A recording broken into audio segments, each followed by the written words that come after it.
யாதவாபியுதயம் சர்க்கம் 2 ஸ்லோகம் 18. அநாதரே தேவி சகீ ஜனானாம் கதம் ந தூயேத தயா தவேதி உபஹ்வரே சல்லபிதா மனோஜ்ஞைஹி ஆலோகனைர் உத்தரம் ஆச்சசக்ஷே.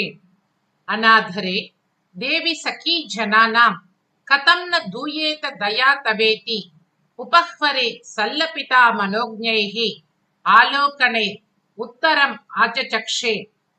தேவகியின் சகிகள் பலர், அவளது அன்பிற்கு அடிமையானவர்கள். தேவகி தேவியாகின்றாள். அவளது அந்தஸ்து மிக பெரியது. அதை பெரும் பேராக நினைப்பவர்கள் அவள் தோழிகள். அவர்களிடம் சுல்லென்று ஒன்றும் வேண்டாம் என்று சொல்லலாமோ? அதனால் தோழிமார்களுக்கு பெரும் கலக்கம் ஏற்பட்டது. தோழிகளை இவ்வாறு அநாதரம் செய்யலாமோ? அதனால் தேவகி அழகு ததும்பும் பார்வையால் பதிலளித்தாள். வாயினால் தான் பதிலளிக்க வேண்டும் என்றில்லை. கர்ப்பத்தின் வளர்ச்சியாலும் சரீரத்தின் தளர்ச்சியாலும் வாயால் சொல்லாமல், எனக்கு ஏன் தயையில்லை?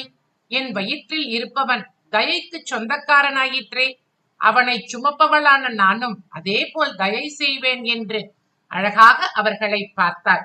இதுவே அவர்களுக்கு பேரின்பத்தை அளித்துவிட்டது.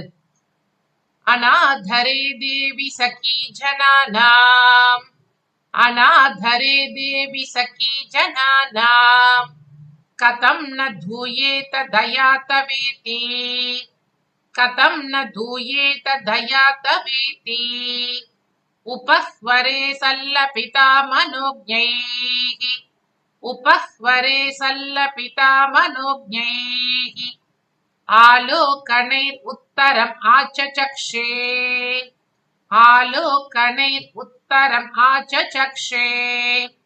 அநாதரே தேவி சகீ ஜனானாம் கதம் ந தூயேத தயா தவேதி உபஹ்வரே சல்லபிதா மனோஜ்ஞைஹி ஆலோகனைர் உத்தரம் ஆச்சசக்ஷே.